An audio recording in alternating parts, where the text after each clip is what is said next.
ఈరోజు టాపిక్ ఏంటి అంటే బస్సు ప్రమాదం. హైదరాబాద్ నుంచి బెంగళూరుకి వెళ్తున్న బస్సు కర్నూలు జిల్లాలో ఎంత పెద్ద యాక్సిడెంట్ జరిగింది, ఎంత పెద్ద ప్రమాదం. అగ్ని ప్రమాదంలో చనిపోవడం అంటే ఎంత బాధాకరంగా అనిపిస్తుందంటే, నిద్రలో ఉన్నవాళ్ళు నిద్రలోనే చనిపోవడం, ఒక్కళ్ళు కూడా దాంట్లోంచి బయట పడలేమేమో అనే పరిస్థితులతో అద్దాలు పగలగొట్టుకుని బయటకు వచ్చే పరిస్థితి. కనీసం డ్రైవర్ తప్పిదం ఖచ్చితంగా కనిపిస్తుంది అక్కడ. డ్రైవరు బైక్ యాక్సిడెంట్ చేసిన తర్వాత కొంతమంది చెప్తున్నారు డ్రైవర్కి బైక్ అతనికి కూడా వాదోపవాదాలు జరిగినాయి అని చెప్పి ఒకళ్ళు చెప్తున్నారు. అంటే జరిగిన తర్వాత ఇతనేమన్నా అతను గుద్దాడా లేకపోతే ఏం జరిగిందని తెలియదు. బైక్ కింద బస్ కిందకి వెళ్ళిపోయిన బైక్ను కూడా చూసుకోకుండా ఎన్ని కిలోమీటర్లు ఈడ్చుకెళ్ళిపోయాడు బస్సు డ్రైవర్ అంటే ఏం చెప్పాలి చెప్పండి. దానికి ఉన్న చాలా లారీలు కూడా చేస్తుంటారు. ఈ మధ్యకాలంలో మనం వీడియోలో చూస్తుంటాం. ఇలా జరుగుతుందా అనుకుంటాం మనం. రియల్గా అదే జరిగింది కర్నూలు జిల్లాలో. కావేరీ ట్రావెల్స్ బస్సులో ప్రయాణిస్తున్న డ్రైవర్లు ఎలాంటి ఫైర్ సేఫ్టీ తీసుకోకుండా నీళ్లు పెట్టి మంటలు ఆపేదేంటి, వాటర్ పెట్టి హడావిడిగా దూకేసిన అంత పెద్ద మంటలు ఒక్కసారిగా పెట్రోల్ కారి చెలరేగినా కూడా వెనకాల డోర్ ఏదైతే ఉందో ఆ డోర్ని గట్టిగా కొట్టినా లోపలున్న జనం లేచి ఎవరి అద్దాలు వాళ్ళు పగలగొట్టుకునైనా దూకేవాళ్ళు కదా చెప్పేది. ఫ్లైట్ ఎక్కినప్పుడు మీరు వాటర్లో సముద్రంలో దూకినప్పుడు ఇలా ఉండండి, ఇలా చేయండి, అలా చేయండి అని చెప్పి ఎయిర్ హోస్టెస్లు చక్కగా మనకి చెప్తూ ఉంటారు. అలాగే డ్రైవరు, క్లీనరు, ఇంకో డ్రైవరు, ఇద్దరు డ్రైవర్లు, క్లీనర్ ఉండగా కూడా ఒక్క మనిషిని కాపాడటానికి ప్రయత్నం చేయలేదు వాళ్ళు. ఒక బస్సు ఏదైతే తోలుతున్నాడో ఆ డ్రైవర్ పారిపోయాడు, క్లీనర్ పారిపోయాడు. ఒక డ్రైవరే ఏదో నీళ్లు అరిపాడనో బాటిల్స్తో నీళ్లు చేశాడనో చెప్తున్నారు. ఇప్పటికీ కరోనా వచ్చిన తర్వాత బస్సు తిరగక బాగా లాస్లు వచ్చి వాటర్ బాటిల్స్ ఇవ్వటం కూడా మానేశారు. ఎవరు వాటర్ బాటిల్ వాళ్ళకి కాలిపోయి ఉంటే అవే నీళ్లు వేడి కూడా అయిపోయి కరిగిపోయి ఉంటుంది బాటిల్.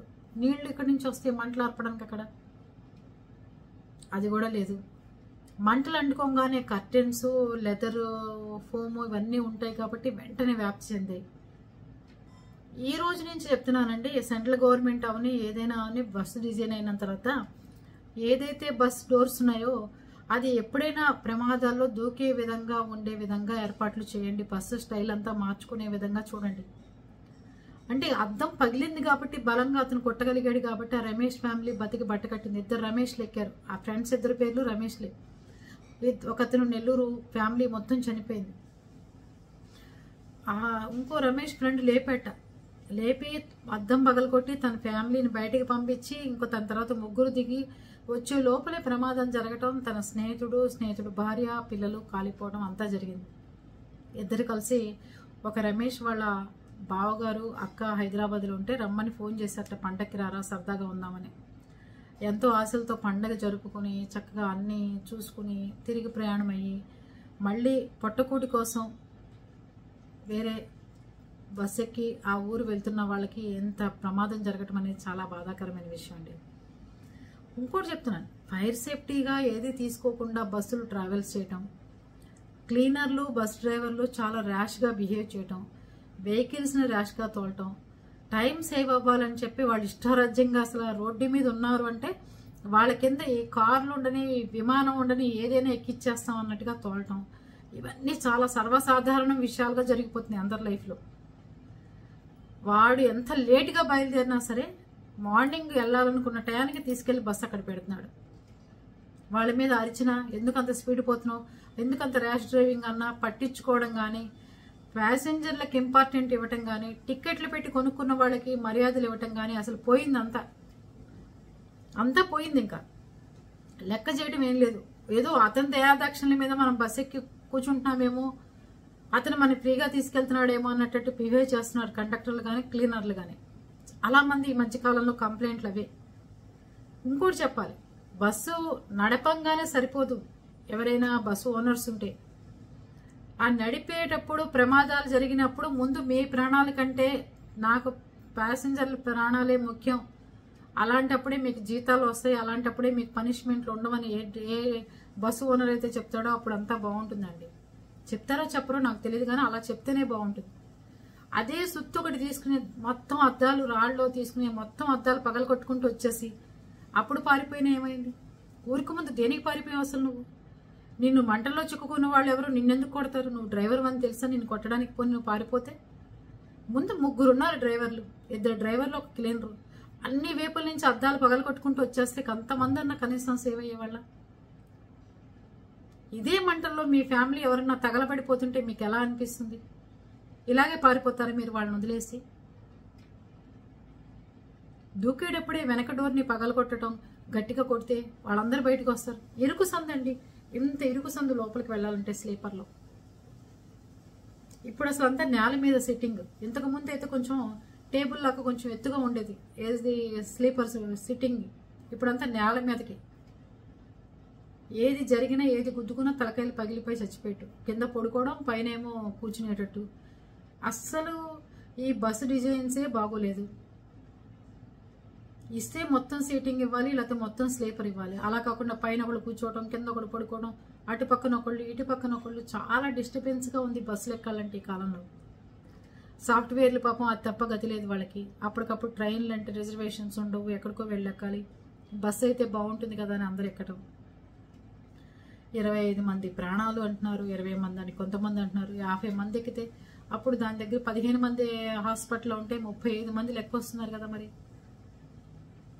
మరి ఎంతమంది బూడిదయ్యారు? అసలు ఆ ఎముకలో ఆ బూడిదలో DNA ఎప్పుడు తేలుతుంది? మనిషి బాడీ కూడా మిగలకుండా కూర్చుని కాసేపు ఏడవడానికి కూడా డెడ్ బాడీలు లేవు అక్కడ. వాళ్ళ ఫోటో పెట్టుకుని ఏడవలసిందే. ఇంకా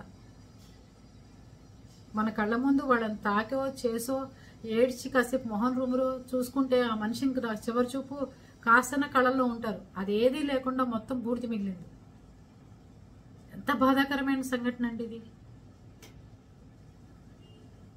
చెప్పండి, ఎంత బాధాకరమైన విషయం. దయచేసి ట్రావెల్స్ వాళ్ళకి చెప్తుంది ఏంటంటే, ఏ ఇబ్బంది వచ్చినా ఫస్ట్ అద్దాలన్నీ పగలు కొట్టుకుంటూ వచ్చేసేయండి. దయచేసి ముందు వాళ్ళ జాగ్రత్తలు వాళ్ళని పెట్టిన తర్వాత మీరు పారిపోతారో ఏదో చేస్తారో చేయండి. తింటే తినండి, దెబ్బలు 2 ఏమవుతుంది మీరు చేసిన పనులకి? యాక్సిడెంట్ అయ్యి బైక్ వాడు వచ్చి తప్పు చేసినా, నువ్వు వెళ్ళి బైక్ వాడిని గుద్దినా పోయింది అక్కడ 25-30 మంది ప్రాణాలు. నీకేం పోయింది? ఒక తల్లి కొడుకు చనిపోయారు పాపం, చంటి పిల్లలు చనిపోయారు, 10 ఏళ్ళు 5 ఏళ్ల లోపు పిల్లలు చనిపోయారు. మొత్తం కాలి బూడిదైపోయింది అంతే. ఈ మధ్యకాలంలో చూస్తున్నాం కొరియర్లు, విపరీతంగా కొరియర్లు వేసుకుంటున్నారు. ఆ కొరియర్ లోపల ఏం పెట్టేశారు? ఏమైనా మిగిలిపోయిన దీపావళి సామాన్లు పట్టుకెళ్తున్నారా, లేకపోతే ఇంకేమన్నా పెట్టి కొరియర్లు చేస్తున్నారా? ఆ కొరియర్ బాక్సుల వల్ల కూడా చాలా ప్రమాదాలు జరుగుతాయంట. నేనైతే అంత బాక్స్ అట్టపెట్టి ప్యాకింగ్. ఒక బస్సు వచ్చిందంటే దాంట్లో కుప్పలు కొరియర్లు ఉంటున్నాయి. తగరం కాగితాలని, లేకపోతే మన ఏవేవో దాని ధర్మకోలు, దానికి అట్టపెట్ట, కార్డ్బోర్డు, ఇవన్నీ అంటుకోవడానికి ఎన్ని ఉన్నాయి అసలు చెప్పండి. ఎక్కడ మనిషి బయటపడటానికి ఉందా? ఒక రమేష్ ఫ్యామిలీ బయటపడింది, ఒక రమేష్ ఫ్యామిలీ మంటల్లో చిక్కుకుంది. ఏది వాళ్ళ బాడీ లేదు, అంత బూడిదైపోయింది. ఎవరు తీసుకొచ్చి DNA టెస్టులు చేసి ఎప్పటికి ఇచ్చి, ఎప్పటికి వీళ్ళు ఏడిచేది, ఎప్పటికి అంత్యక్రియలు చేసేది, ఎప్పటికి చేసేది ఏముంది అక్కడ చేయటానికి కూడా? అంత బూడిదైపోయారు. అది పరిస్థితి. ఈ మధ్యకాలంలో బస్సులు ఎక్కాలంటే విపరీతమైన భయాలు, విపరీతంగా టెన్షన్స్, చిన్న ఇరుకు సందు. వెళ్ళిపోయిన తర్వాత బస్సు డ్రైవర్లు వాళ్ళు పాటలు పెట్టేసుకుంటారు. ఇంకా పెద్ద పెద్ద హడావిళ్ళు లైట్లు వేసుకుంటారు. మనం ఏం చెప్తున్నామో, వెనకాల ఏం జరుగుతుందో కూడా ముందు క్యాబిన్ వాడికి తెలియకుండా వాడి కట్ని వేసేసుకుంటాడు. ఇంకా అది పరిస్థితి. పెద్ద పెద్ద హార్న్లు కొట్టుకుంటూ రోడ్ల మీద మనుషులను డిస్టర్బ్ చేసుకుంటూ, ఇక రోడ్డు మీద వీడు ఒక్కడే ఉన్నట్టుగా, బస్సు ఒక్కటే ఉన్నట్టుగా మనుషుల మీద నుంచి వెళ్ళిపోతూ ఉంటారు. ఎంతమందిని రాత్రి తెల్లవారు లోపల ఎంతమందిని గుద్దుతారో, ఎంతమంది కింద పడిపోతారో, ఎంతమంది చచ్చిపోతున్నారో ఎవరికి తెలుసు. ఈ బైక్ అతన్ని కూడా ఎంత దూరమో లాక్కెళ్ళాట. అది పరిస్థితులు. ప్లీజ్ అండి, బస్సు ఓనర్స్కి చెప్తుంది ఒకటే, మీ డ్రైవర్ల పద్ధతులు, క్లీనర్ల పద్ధతులు అసలు ఏం బాగోలేదు. మీరు సరైన ఫైర్ సేఫ్టీకి సంబంధించినవి ఏవీ లేకుండా లేకపోతే అద్దాలకి మార్పులు చేర్పులు చేయండి. గబుక్కుని ఎటువంటి ప్రమాదాలు జరిగినా వెంటనే దూకే విధంగా. అంతేగాని ఈ రకంగా బస్సుల డిజైన్ అనేది అసలు బాగోలేదు. ఫిట్నెస్ సరిగ్గా ఉందో లేదో అనేది చూసుకోవాల్సిన బాధ్యత రవాణా శాఖ మీద కూడా ఉంది. ప్రతి బస్సుని చెక్ చేయాల్సిన బాధ్యత ఉంది. ఏ బస్సులు అన్నా వెహికల్స్ అన్నా ఏదన్నా ఆపంగానే బ్రేక్ ఇన్స్పెక్టర్ ఆపితేనేమో వెంటనే ఆర్టీఓ కొడతారు రోడ్డు మీద ఉండి. ఏమంటే మీ ఇన్స్పెక్టర్ ఆపాడు మాకు చెప్పండి, కొంచెం మమ్మల్ని పంపించేయండి అని. ఆర్టీఓ ఆపారనుకోండి డీడీసీ కొడతారు, మీ ఆర్టీఓ మా బండి కేసు రాశాడు మీరు చూసుకోండి అని. డీడీసీ ఓకే చేసిన తర్వాత డీడీసీ ఏమన్నా ఆపి కేసులు రాయించారనుకోండి వెంటనే పై అధికారుల నుంచి పైన ప్రభుత్వాల నుంచి ఫోన్లు వస్తాయి, వాడు మనవాడే పంపించేసేయని. ఉద్యోగస్తులు కూడా వాళ్ళ ఉద్యోగాలు వాళ్ళని ప్రజలు చేసుకొనివ్వట్లేదు. ఈరోజు ఇలాంటి ప్రమాదాలు జరగగానే ఎవరో ఒకళ్ళ మీద తప్పిదాలు వేస్తారు. డ్రైవర్ తప్పిదాం, ఓనర్ తప్పిదాం, లేకపోతే ఇంకోటి తప్పిదాం అని. ఎవరు ఉద్యోగాన్ని వాళ్ళని సవ్యంగా చేసుకొనిచ్చి సవ్యంగా అధికారులందరూ కలిసికట్టుగా పనిచేస్తేనే ఈ సమస్యల్లోంచి బయటపడతారు. అర్థమవుతుందా? ఎవరి ఫిట్నెస్ లేకపోయినా, సీట్లు బాగోలేకపోయినా, డ్రైవర్లకి డ్రింక్ చేసి ఎక్కినా, ఏం చేసినా ఏ అధికారి పని అధికారిని చేసుకునివ్వండి. చేసుకున్నప్పుడు పక్క వాళ్ళు ఎవరు అడ్డం చెప్పకూడదు. ఇన్స్పెక్టర్ రాసినా ఆర్టీఓ కల్పించుకోకూడదు, ఆర్టీఓ రాసినా డీడీసీ కల్పించుకోకూడదు, డీడీసీ కేసులు రాసినా ఆ పైన అధికారి ఎవరు కల్పించుకోకుండా ఉంటేనే సమాజం బాగుపడుతుంది. ఒకళ్ళ దాంట్లో ఒకళ్ళు వచ్చి వేలు పెడితేనే ఇలాంటి ప్రమాదాలు ఎక్కువ జరుగుతాయి. మాత్రం బస్సుల విషయంలో మాత్రం ఎంతమంది తప్పిదాలు ఖచ్చితంగా ఉంది. ఇది ప్రతి ఒక్కళ్ళు వెళ్ళి చొరవగా తీసుకుని చేయడానికి ఎక్కడా లేదు. ఏ అధికారిక రైట్స్ లేవు. ఏదైనా కంప్లైంట్ పెడితేనో ఎవరన్నా ఇట్లా జరుగుతుందంటేనో పోలీస్ స్టేషన్కి వెళ్ళి మనం కంప్లైంట్ ఇస్తే ఎలా తీసుకుని పరిశోధన చేస్తారో అలాగే ప్రతి అధికారికి కానీ ఎవరన్నా ఇట్లాంటి అవాంఛనీయ సంఘటనలు జరిగినప్పుడు బస్సులో డ్రైవర్లు కానీ క్లీనర్లు కానీ సరిగ్గా లేనప్పుడు రవాణా శాఖకు కానీ పోలీస్ డిపార్ట్మెంట్కి కానీ ఎవరికైనా వెంటనే కాల్ చేసి చెప్తే తగు చర్యలు తీసుకుంటారు. నేను కూడా చాలాసార్లు దాన్ని ఏమంటారు, ఒక మెటాడోర్ లాంటి వ్యాన్ ఉంటుంది. కర్నూలు జిల్లాలో ఉన్నప్పుడు మనం దానిపైన చెక్క కొట్టేసి కింద ఒక 25 మంది కూర్చుంటారు, పైన మళ్ళీ ఒక 10 మంది కూర్చుంటారు. ఆ జిల్లాలో అది కనబడుతుంది. మళ్ళీ ఇక్కడ గోదావరి జిల్లాలో కనబడట్లేదు. కర్నూలు జిల్లా అంతా అదే. దాని మీద ఎక్కువ మంది ఎక్కించారని చెప్పి ఎవరన్నా ట్రాఫిక్ పోలీసులు కానీ ఎవరన్నా కేసు రాయడానికి వెళ్ళారనుకోండి, ఎందుకయ్యా చిన్నాళ్ళు జొలిగిపోతారు, వాళ్ళ దగ్గరికి పోయి రాస్తారు ఎందుకంటారు. అదే కనుక ప్రమాదానికి గురైతే దగ్గర 70 నుంచి 80 మంది చచ్చిపోతారు. అప్పుడేమంటారు, అధికారులు తప్పిదం అంటారు. ముందే వెళ్ళి రాస్తారనుకోండి, ఏమయ్యా పని పాటలేదా, ముందే పోయి రాశారు ఎందుకు,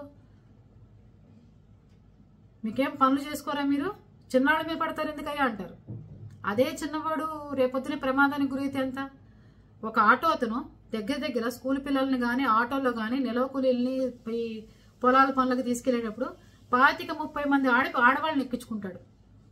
అసలు రూల్స్కి విరుద్ధమా కాదా? వాళ్ళ కేసు రాసామనుకోండి డైరెక్ట్ మినిస్టరే ఫోన్ చేస్తాడు. ఆటో వాళ్ళ కేసు రాయడం ఏంటి, అసలు ఆటో వాళ్ళ జోలికి ఎందుకు వెళ్తున్నారు మీరు, వాడిని తిప్పుకొని ఏం తిప్పుకుంటాడో, వాడు ఎలా బతకాలి వాడి కుటుంబం అంటారు. అదే ఆటో ఏదన్నా ప్రమాదానికి గురైతే వెంటనే రవాణా శాఖ తప్పిదాం, ట్రాఫిక్ పోలీసులు తప్పిదాం. పోలీసులు ఏం చేస్తున్నారు, పెద్ద హెడ్డింగుల్లో వేస్తారు.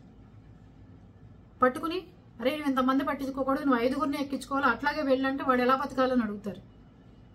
మరి బతకాలి అని వాడు ఆటో అతను అనుకుంటున్నప్పుడు, ప్రభుత్వాలు అనుకున్నప్పుడు ఇంకా రాయటాలు ఎందుకు కేసులు? ఈ రకంగా సమాజం ఎట్లా వెళ్తుందంటే ప్రమాదం వచ్చినప్పుడే మనం దాన్ని పట్టించుకోవడం, ప్రమాదం వచ్చినప్పుడే దాన్ని కల్పించుకోవడం, ప్రమాదం వచ్చినప్పుడే అందరూ కాసేపు ఒక 2 రోజులు 3 రోజులు మాట్లాడుకోవడం, తర్వాత మళ్ళీ మామూలే. స్లీపర్ బస్సులు కానీ ఏమైనా కానీ పరిస్థితులు బాగోలేదు. డోర్స్ విషయంలో చాలా జాగ్రత్తగా ఉండాలి. ఏదైతే ఉందో ఫైర్ సేఫ్టీ సంబంధించినవి ఏవీ లేనప్పుడు బస్సులు నడపకూడదని సీజ్ చేసి లోపల పడేసేయండి. ఇవన్నీ ఉంటేనే తీసుకెళ్ళండి అని. అరే మొన్న ఎవరో రోడ్డు మీద మనం వినాయకుడి నిమజ్జనం వెళ్తుంది కదా అని కేసు రాస్తే వాడు ట్యాక్స్ కట్టాల్సింది ట్రాఫిక్ పోలీసులు కేసు రాస్తున్నట్టున్నారు. వినాయకుడి నిమజ్జనం వినాయకుడు వెళ్తున్నాడు నుంచి ఉంటే 2,70,000 కట్టాలి ట్యాక్స్. ఆ ట్రాక్టర్కి ముందు వేరే ఓనరు, వెనక డిక్కీకి వేరే ఓనరు. అది వేసుకుని వచ్చేసాడు ఆ వినాయకుడిని పెట్టుకుని. అంటే ఎలా ఉందంటే పరిస్థితి, వాడు వెంటనే ఎమ్మెల్యేలకి మినిస్టర్లకే ఫోన్ కొడతాడు, ఇంకే ఆఫీసర్లకు కొట్టడు. చూడండి నేను వినాయకుడిని తీసుకుని వచ్చానా, మన పట్టుకుని కేసు రాస్తున్నారు, ఏం చేయమంటారు. వాడు ఎంత అన్నా కట్టకపోని నువ్వు వెంటనే బయలుదేరి వెళ్ళిపో, వెంటనే బయలుదేరి వెళ్ళిపో. ఎంతన్నా కట్టకపోని వాడు వెంటనే వెళ్ళి పంపించేసేయాలి అంతే. అక్కడి నుంచి వెళ్ళిపోవాలి వాడు. అంటే రోడ్డు మీద రేడియం స్టిక్కర్స్ ఉండవు, లారీలకి ప్రమాదాలు ఎంత ఇదిగా జరుగుతున్నాయి. రేడియం స్టిక్కర్స్ ఉండవు, దానికి సిగ్నల్ లైట్లు ఉండవు, ఎక్కడ పడితే అక్కడ పార్క్ చేస్తారు, చీకట్లో కారు వాళ్ళు వచ్చి వెనక నుంచి కొడతారు. రేడియం స్టిక్కర్స్ ఏమైనా పట్టుకుంటే సమాధానమే చెప్పరు. చెన్నై నుండి బస్సులు వస్తుంటాయి, ఈ చెన్నైకి వెళ్ళే బస్సులు, అసలు వాళ్ళు ఇంకా రూడ్గా ఇంకా చండాలంగా ఉంటారు.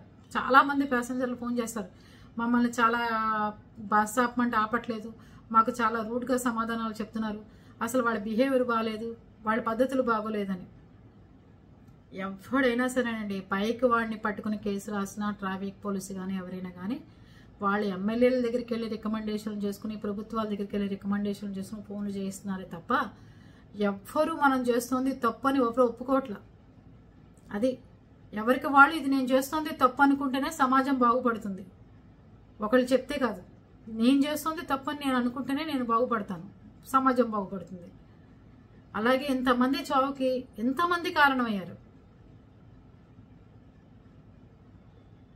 ఏ రకమైన సేఫ్టీ మెథడ్స్ లేకుండా, ఏ రకమైన డ్రైవర్లకి కౌన్సిలింగ్ లేకుండా, డ్రైవర్లు ఏ రకంగానూ బయట ప్రజల్ని కాపాడాలన్న ఉద్దేశం లేకుండా ఎవరి ప్రాణాలు వాళ్ళు అరచేతుల్లో పెట్టుకు పరిగెత్తినట్టుగా ఉండే తప్ప రోడ్డు మించి ఇసకపోయచ్చు, లేదంటే అద్దాలు పగల కొట్టచ్చు, ప్రయాణికులను బయటకు తీసుకురావచ్చు, ఎన్నో చేయొచ్చు.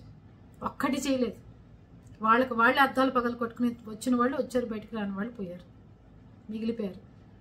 ఈరోజు ప్రమాదానికి కారణమైన ప్రతి ఒక్కడు పారిపోయినందుకు ఆ కుటుంబాలు నేను ఏమైనా మనశ్శాంతిగా ఉండనిస్తాయా? అదే నువ్వు నిలబడి ఒక ప్రాణం కాపాడినా ఆ గొప్ప ఆ సంతృప్తి నీకు జీవితాంతం ఉండేది. ఆ డ్రైవర్ ఎవడైతే ఉన్నాడో అదే పరిస్థితులు. ట్రావెల్స్ ఓనర్లకు కూడా నేను చెప్పేది ఏంటి అంటే, మీ బస్సుల్లో ఇవైతే ఉంటేనే మీరు బస్సులు నడపండి. మీరు కిస్తీలు కట్టుకోవడం కోసమో, లేకపోతే మీ డబ్బులు సంపాదించుకోవడం కోసమో, లేకపోతే ఇంకో దానికోసమో అని చెప్పి అనవసరంగా బస్సులు నడిపి అమాయకమైన ప్రజల్ని ఇబ్బంది పెట్టమాకండి. బస్సుల్లో నీట్నెస్ లేదు, బస్సుల్లో తిన్న పేపర్లు దిగేసిన తర్వాత క్లీన్ చేయటం లేదు, సీట్లు బాగు చేయటం లేదు, ఎదురుక బెడ్షీట్లు వేసేవాళ్ళు, పిల్లో కవర్స్ వేసేవాళ్ళు, అన్నీ ఇచ్చేవాళ్ళు. మొత్తం కరోనా దెబ్బతో పాపం అందరూ లాస్ అయ్యారని అవి ఇవ్వకపోగా ఎక్కడ నీట్నెస్ కానీ ఎక్కడైనా సరే ఏ రకమైన బస్సులో ఫెసిలిటీస్ కల్పించకుండా మీరు దాంట్లో పడేసే గోడౌన్లో లారీల్లో గొర్రెల్ని, ఆవుల్ని, మేకల్ని ఎలా తీసుకెళ్తున్నారో మనుషులు కూడా అలాంటి వాళ్ళే అని చెప్పి తీసుకెళ్లి ప్రయాణం చేస్తున్నారే తప్ప వాటికి ఏసీలు ఉండవు, వీళ్ళకి ఏసీలు ఉంటున్నాయి, అంతే తేడా. చూడండి, అన్నీ సేమ్ టు సేమే. గొర్రెలు, ఆవులు ఏమైనా గుంట్లో పడితే ఏమైనా పోతాయి ఉంటాయని చెప్పి మనం ఆలోచిస్తున్నామా? అలాగే లోపల మనుషుల ప్రాణాలు, వాళ్ళ ఉద్యోగస్తులు, వాళ్ళ కుటుంబం మీద ఆధారపడ్డ వాళ్ళు, కుటుంబం అవసరం అని చెప్పి ఎవడైతే ఆలోచిస్తాడో డ్రైవర్ కానీ, క్లీనర్ కానీ, ఓనర్ కానీ, అధికారులు కానీ, అప్పుడు కుటుంబాలు లోపల ఉన్నవాళ్ళు సేఫ్గా ఉంటారు. ఆవులు, గేదెలు, గొర్రెలు ఎలాగో వీళ్ళు కూడా అంతే అని చెప్పి ప్రతి ఒక్కళ్ళు చేస్తున్నారు. అది పరిస్థితులు. అందుకని ఇట్లాంటి ప్రమాదాలు జరిగినప్పుడు 1-2 రోజులు మాట్లాడుకోకుండా ప్రతి దాంట్లోనూ సేఫ్టీగా ఉండే విధంగా చూసుకుని ఎదుటివాడి ప్రాణాన్ని ఎలా కాపాడొచ్చో ట్రైనింగ్ తీసుకుని డ్రైవర్ని పెడితే మంచిదని నా ఉద్దేశం. మీరందరూ ఏమంటారు? వాళ్ళ కుటుంబాలకి దేవుడు మనశ్శాంతి కలిగించడం తప్ప మనం ఇంకా కోరుకున్నట్టానికి కూడా ఏం లేదు. ఎందుకంటే అంత తీరని బాధ అది.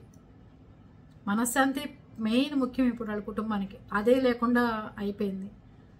అందుకని వాళ్ళ ఆత్మలకు శాంతి కలగాలని మనస్ఫూర్తిగా కోరుకుంటున్నాను. ఓకేనా?